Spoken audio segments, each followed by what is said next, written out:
Hello viewers. Tamil Nadu கிராம ஊராட்சி செயலாளருக்கு வந்து பார்த்திங்கன்னா 1450 பணியிடங்களுக்கும் மேற்பட்டதுக்கு அறிவிப்பாணை அப்படிங்கிறது வெளியிட்டிருக்காங்க. ஸோ 37 மாவட்ட வாரியாக டிஎன்ஆர்டி வெப்சைட்டில் நம்ம எந்த மாதிரி வந்து போய் செக் பண்ணோம் அப்படிங்கிறத நம்ம லாஸ்ட் வீடியோவில் பார்த்தோம்.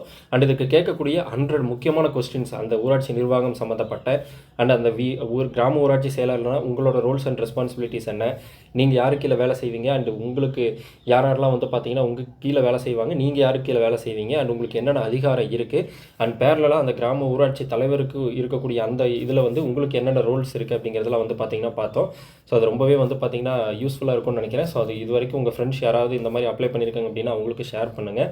அண்ட் இதில் இப்போ இருக்கக்கூடிய ஒரே ஒரு குழப்பம் என்னென்னா, இப்போ இந்த கிராம ஊராட்சி செயலாளர் அப்படிங்கிறதுக்கு 10th குவாலிஃபிகேஷன். ஸோ இது நாட் ஒன்லி கிராம ஊராட்சி செயலாளர், தமிழ்நாட்டில் நடக்கக்கூடிய எந்த அரசு வேலையாக இருந்தாலும் இப்போ குவாலிஃபிகேஷன் குரூப் 4க்கு 10th அப்படின்னா பிஹெச்டி படித்தவங்க வரைக்கும் வந்து பார்த்திங்கன்னா அப்ளை பண்ணுவாங்க. 1 டிகிரி வச்சுருக்கவங்க, 2 டிகிரி வச்சுருக்கவங்க, 3 டிகிரி வச்சுருக்கவங்க கூட வந்து பார்த்திங்கன்னா அதுக்கு அப்ளை பண்ணுவாங்க. ஸோ அந்த இடத்துல நம்ம நோட் பண்ண வேண்டியது என்னென்னா, மினிமம் குவாலிஃபிகேஷன் ஸோ 10th அதுதான் வந்து பார்த்திங்கன்னா நம்ம பார்க்கணும். ஸோ அதுக்கு மேலே நீங்கள் எவ்வளோ படிச்சிருந்தாலும் வந்து நீங்கள் அதுக்கு வந்து அப்ளை பண்ணலாம்.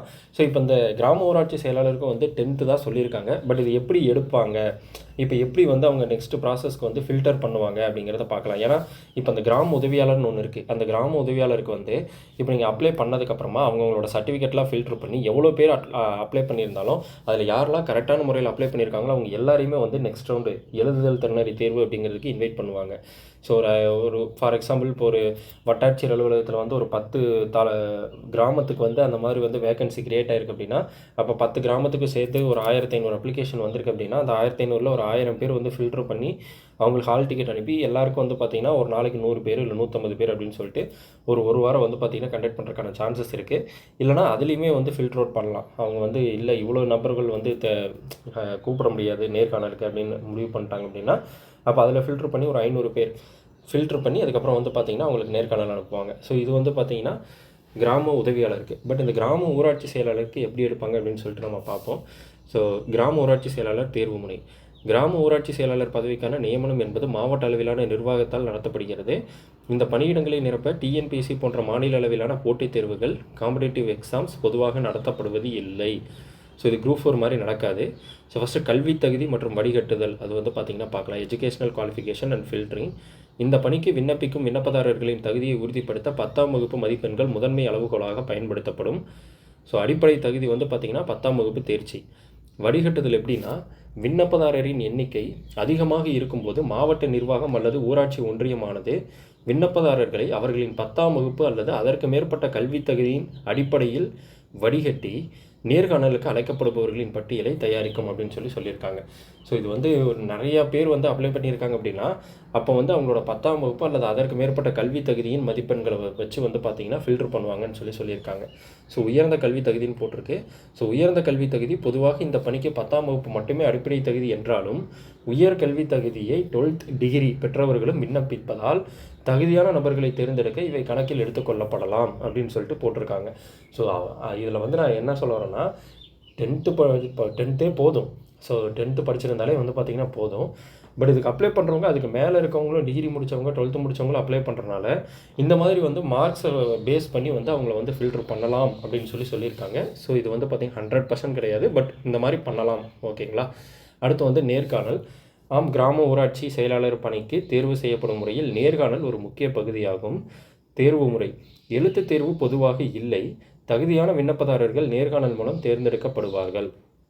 இந்த நேர்காணலின் நோக்கம் விண்ணப்பதாரரின் திறன், ஆளுமை மற்றும் ஊராட்சி நிர்வாகம் குறித்த அடிப்படை புரிதலை மதிப்பிடுவது, விண்ணப்பதாரர் தமிழ் மொழியில் பிழையின்றி எழுதவும் படிக்கவும் தெரிந்தவரா என சரிபார்ப்பது, அவர் அந்த சம்பந்தப்பட்ட கிராம ஊராட்சியை சேர்ந்தவரா, உள்ளூர் வசிப்பிடச் சான்று என்பதை உறுதிப்படுத்துவது.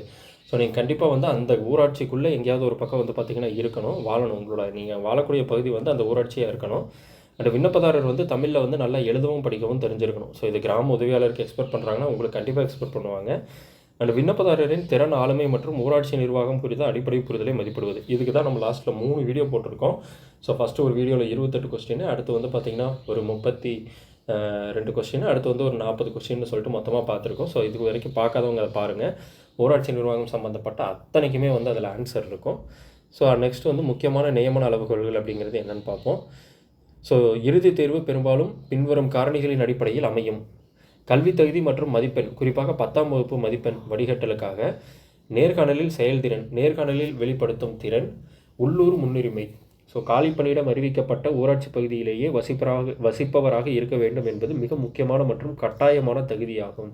ஸோ நீங்கள் வேறு ஊராட்சியிலேருந்து இந்த ஊராட்சியில் வந்து நம்ம அப்ளை பண்ணலாம் அப்படின்னு சொல்லிட்டு நினச்சிங்கன்னா உங்களுக்கு வேலை கிடைக்கிறது வந்து பார்த்திங்கன்னா ரொம்ப கடினம். அண்ட் அவங்க வந்து அதை அப்படி பண்ண வேணான்னு வந்து பார்த்திங்கன்னா அவங்க நோட்டிஃபிகேஷன்லேயே சொல்லியிருக்காங்க. அதே மாதிரி ஒன்றுக்கும் மேற்பட்ட ஊராட்சிகள்லேயே வந்து அப்ளை பண்ணக்கூடாதுங்கிறதையும் சொல்லியிருக்காங்க. ஸோ நீங்கள் இந்த லோக்கலில் வசிச்சிங்க அப்படின்னா அது உங்களுக்கு வந்து ஒரு ப்ளஸ் பாயிண்ட்டு. அடுத்து வந்து நியமனம் குறித்த இறுதி முடிவை மாவட்ட ஆட்சியர் தலைமையிலான ஒரு குழுவே எடுக்கும். எனவே உங்கள் விண்ணப்பமானது கல்வி தகுதி மற்றும் நேர்காணல் செயல்திறன் இரண்டின் அடிப்படையிலும் மதிப்பிடப்படும் அப்படின்னு சொல்லியிருக்காங்க. ஸோ உங்களோட மார்க்கும் நல்லா இருக்கணும். அட் த சேம் டைம் வந்து இந்த ப்ராசஸ்லேயே வந்து நீங்கள் வின் பண்ணணும். ஸோ இந்த நேர்காணலில் வந்து நீங்கள் எந்த மாதிரி உங்கள் ஊராட்சி நிர்வாகத்தை பற்றி தெரிஞ்சு வச்சுருக்கீங்க, நீங்கள் அந்த ஊராட்சிக்குள்ளேயே வந்து வசிப்பவராக, இதெல்லாம் வந்து செக் பண்ணி தான் வந்து உங்களுக்கு வந்து அது பண்ணுவாங்க. ஓகேங்களா? ஸோ இதுதான் வந்து பார்த்திங்கன்னா அந்த மார்க். ஆனால் இதெல்லாம் எதுவுமே வந்து கன்ஃபார்ம் கிடையாது. ஏன்னா ஒரு ஊராட்சிக்கு எத்தனை பேர் அப்ளை பண்ணுறாங்க நம்மளால் எக்ஸாக்ட் கவுண்ட் சொல்ல முடியாது. பட் அவங்க வந்து இந்த 10th மார்க்கு அண்ட் நீங்கள் எப்படியும் வந்து அதிகமான ஒரு டிகிரி முடித்தவங்க அந்த மாதிரிலாம் வந்து அப்ளை பண்ணுறாங்க அப்படிங்கும்போது அப்போ அந்த இடத்துல வந்து இந்த மார்க் வந்து கண்டிப்பாக வந்து ப்ளே பண்ணணும். ஓகேங்களா? ஸோ மேலும் கிராம ஊராட்சி செயலாளர் சம்மந்தப்பட்ட அப்டேட்களுக்கு நம்மளோட சேனல் வீடியோஸ் தொடர்ந்து பாருங்கள். இந்த வீடியோ பிடிச்சிருந்தா உங்களோட ஃப்ரெண்ட்ஸ்க்கு ஷேர் பண்ணுங்கள். நம்மளோட சேனலை சப்ஸ்கிரைப் பண்ணுங்கள்.